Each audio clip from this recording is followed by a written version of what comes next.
Hello বন্ধুরা, তোমরা সবাই কেমন আছো? আশা করি ভালো আছো। আমি সুস্মিতা, আমিও আপনাদের আশীর্বাদে খুব ভালো আছি। আজকের রেসিপিটা হচ্ছে চিলি পনির। এটা আমি কীভাবে রান্না করব এটাই আজকে আপনাদের সাথে শেয়ার করব। এই যে আমার চিলি পনিরটা দেখতে কিন্তু অনেকটাই সুন্দর হয়েছে। কীভাবে রান্না করব এটাই আজকে আপনাদের সাথে শেয়ার করব। তাহলে চলুন দেখা যাক কীভাবে আমি রান্নাটা করছি। এখানে আমি পনির কেটে রেখে দিয়েছি পিস পিস করে, ছোট ছোট করে। এখানে আদা আর রসুন কুচি করে নিয়েছি। এদিকে পেঁয়াজ, ক্যাপসিকাম, কাঁচা লঙ্কা সব কেটে আমি একবারে গুছিয়ে নিয়ে উঠেছি। তারপরে আমি এখানে এর মধ্যে একটু রসুন কুচি আর আদা কুচি দিয়ে দিলাম, একদম অল্প অল্প করে দেব। দিয়ে দিলাম এটা গোলমরিচের গুঁড়ো। এক এক করে সব আমি মশলা এর মধ্যে দিয়ে দেবো। তারপরে এইটা দিলাম কাশ্মীরি লঙ্কার গুঁড়ো, সামান্য লবণ দিলাম। দিয়ে এটাকে আমি ভালো করে আগে মিক্স করে নেব। এটাকে মাখিয়ে নিচ্ছি ভালো করে। আমি এটা চামচের সাহায্যেই করছি। আপনারা যদি মনে করেন হাতের সাহায্যে করবেন তো করতে পারবেন, কোনো অসুবিধা নেই। আমি চামচের সাহায্যে করছি। আর উপর দিয়ে দিলাম কর্নফ্লাওয়ার, অল্প কর্নফ্লাওয়ার দিয়ে দিলাম। এটাকে আবার এর মধ্যে মিক্স করে নেবো।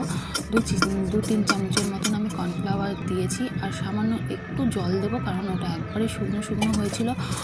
ওই জন্য সামান্য একটু জল দিয়ে আমি একটু ভালো করে মেখে নেওয়ার চেষ্টা করছি, যেন গায়ে যেন একটু পুরটা লাগে। ওই জন্য একটু জল সামান্য দিয়ে নিচ্ছিলাম, যেন ভালো করে বেশ এটা মিক্স করা এই যে হয়ে গেছে আমার। খুব সুন্দর কিন্তু ম্যারিনেটটা করা হয়েছে। আমি এখানে গ্যাসটা ধরিয়ে নেব, কড়াই বসিয়ে দিলাম। বন্ধুরা, এটা কিন্তু খেতে কিন্তু খুব টেস্টি হয়। একবার ঘরে বানিয়ে দেখবেন, খুব ভালো লাগে এটা খেতে। আমি এখানে তেল গরমও বসিয়ে দিয়েছি। আর আমি এক এক করে চামচ দিয়েই আমি এক এক করে আমি কড়াইয়ের মধ্যে দিয়ে দিচ্ছি।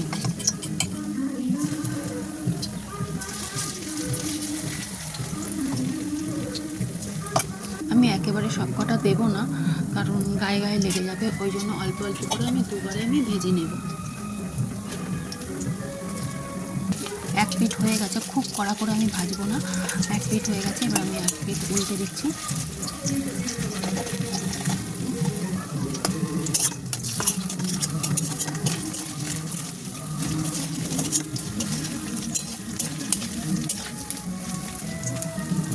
আমার কিন্তু এখানে ভাজা হয়ে গেছে। আমি এবারে বাটির মধ্যে তুলে নেবো। খুব লাল করে কড়া করে ভাজিনি, অল্প সামান্য লালচে ভাব করে ভেজেছি। আবার আমি এই কড়াইয়ের তেলের মধ্যে আমি আবার দিয়ে নিলাম। আমার যেগুলো ভাজা হয়ে গেছে সেগুলো আমি তুলে নিচ্ছি।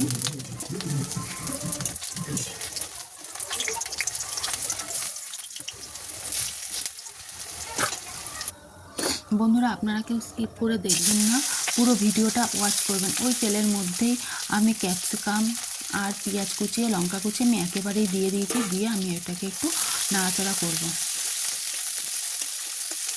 আমি তেল আর দিইনি, ওই তেলের মধ্যেই আমি কিন্তু করছি।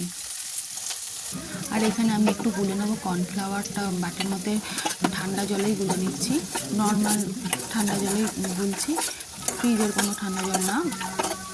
এর মধ্যে আমি এক এক করে সয়া সস আর রেড চিলি সস, এগুলো আমি মিশিয়ে নেব।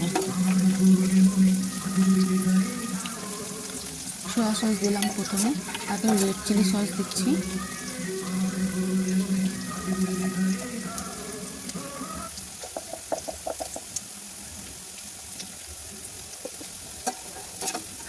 আর এখানে টমেটো সস দিয়ে দিচ্ছি। টমেটো সসটা একটু বেশি করে দেবো।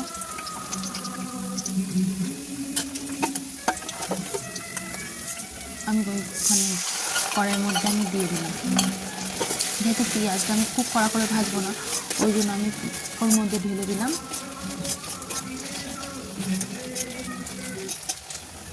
যেহেতু সসটা এর মধ্যে একসাথেই আমি মিক্স করে দিয়েছি, ওই জন্য আমি দিয়ে দিলাম। এবারে এটা একটু নাড়াচাড়া করবো। ওপর দিয়ে একটু লবণ দিয়ে দিলাম, আর একটু সস দিয়ে দিলাম, টমেটো সস।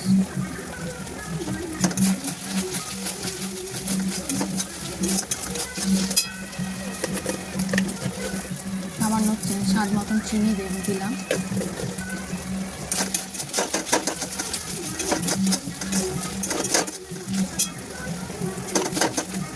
দিয়ে আমার আমার একটু কষানো হয়ে গেছে, অমনি আমি একটু জল দিয়ে দিয়েছি পেঁয়াজটা হওয়ার জন্য, সিদ্ধ হওয়ার জন্য একটু সামান্য জল দিয়ে দিলাম।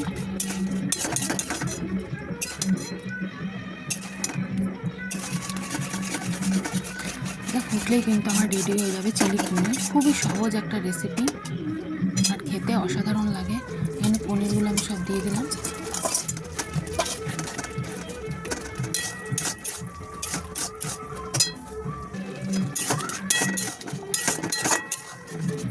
বন্ধুরা কেমন লাগলো অবশ্যই কিন্তু কমেন্টের মাধ্যমে বলবেন।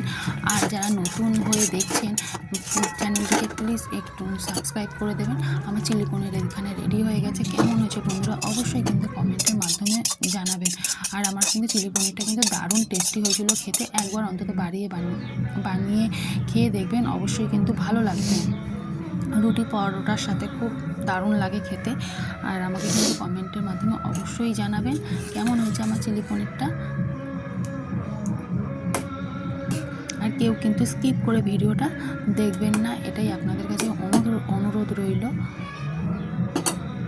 টাটা, আজকের জন্য এখানেই আমি ভিডিওটা